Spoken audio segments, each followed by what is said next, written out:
I have a question from Kayla, which asks, who do you make sure giving a nudge in a direction isn't trying to solve their problem? That's a great question. Truly, truly.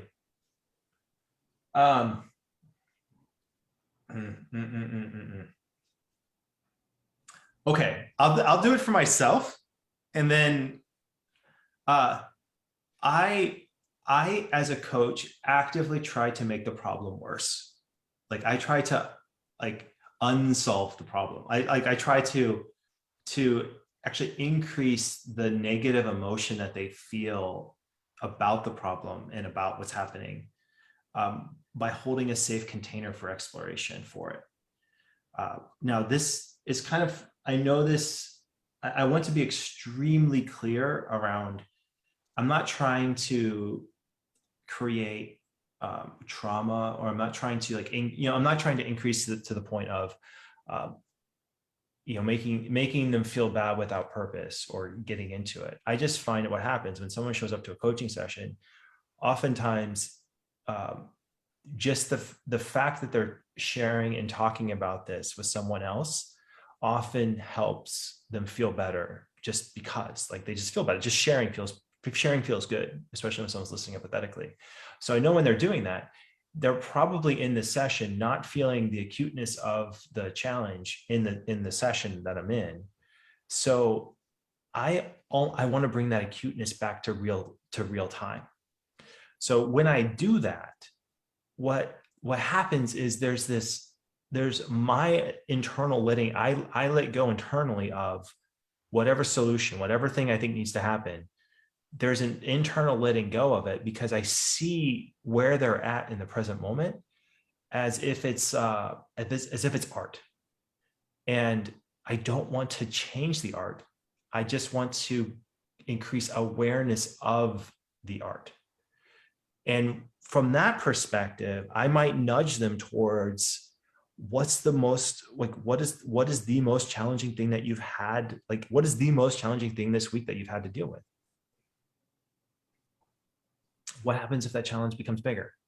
You can go there as a coach, and you can go there knowing that you can hold that container, because if you trust the process and trust your client, going there gives them the message that I believe that you have all of the tools, you have all the internal, external tools that you possibly could ever need to do this. I'm holding this container for you. If you get there internally as a coach, clients will feel that. And that's what I'm looking for. If my coach lets me go there holding a container that I can handle this, then I know that's the coach for me. And that's what I do in my coaching. So then when I do have a nudge, hey, I think this could solve it, I can be 100% direct and say, hey, this is the idea that I have to solve this, but I'm now saying it out loud, and I'm going to completely release it. And now it's 100% in your court. And I'm just going to be the neutral assumption maker once again. I hope this makes sense, and I'm putting it into the context that I'm not trying to create, I'm not creating trauma. I'm exploring the pain points with curiosity. Exactly. In a safe space, right? Because you know Space. that this is, as you said, this is a container where you know and you trust, even you trust your client, that they trust you, that this is safe. So if we are looking at it from a safe perspective, it gives you the ability to play, not necessarily with the best case scenario, but maybe what's the hardest part of it. Right? And that gives awareness also probably of how capable my client is to see the worst, but to see also the solution of the worst case scenario. There's so much empowerment that happens when you are allowed to go into the pain without someone trying to immediately fix it, but to be there with you and just to be present with you to it. Yeah. It's sacred. It's sacred. It's holy work. I mean, it's work that is really, there are a few other places in a client's life. that they have this outlet and they have this thing. And this, I mean, I'll get fired up. I mean, now we gotta end now. Yeah. It's in concert with all the other, it's in concert with all the other helping professions as well. So it's in concert, it's not that coaching can, if there is truly trauma, if there are things that are big, like really, really big, then yes, work in concert with a therapist, work in concert with other helping professions that are in this space as well. Coaching is not meant to carry all this water, but it can carry a lot of it, and it can carry it in a very specific space. So I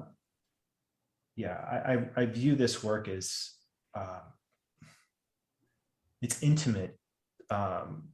It's intimate work. It's sacred work.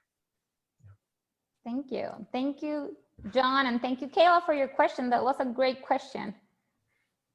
Oh, this is fun. How are you doing with this? I had fun. It was better than I expected. I was nervous at the beginning. Good. Yeah. It's why not, right? I was too. And when I first started these, I realized, you know what? They're fun. I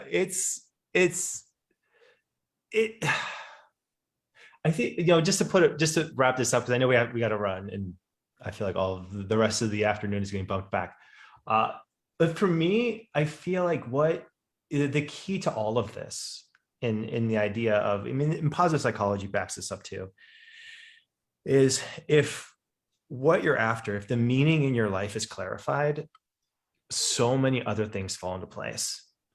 Even coaching sessions, for me, the meaning that I keep coming back to is this idea of wanting to change the way that young people are educated, and the education process that they go through. And when that's clarified, I feel like so many other things start to become abundantly clear, and you know which direction you need to move in. The one thing that helped me as a beginning coach was clarifying that meaning, and then creating a vision recording to remind myself of it on a daily, almost hourly basis. I would listen to my early vision recordings 3 to 5 times a day, and that was key for me in working through those years of living on love and hope. Thanks, Ali. This is fun. We're gonna have more guests in here too, and it all won't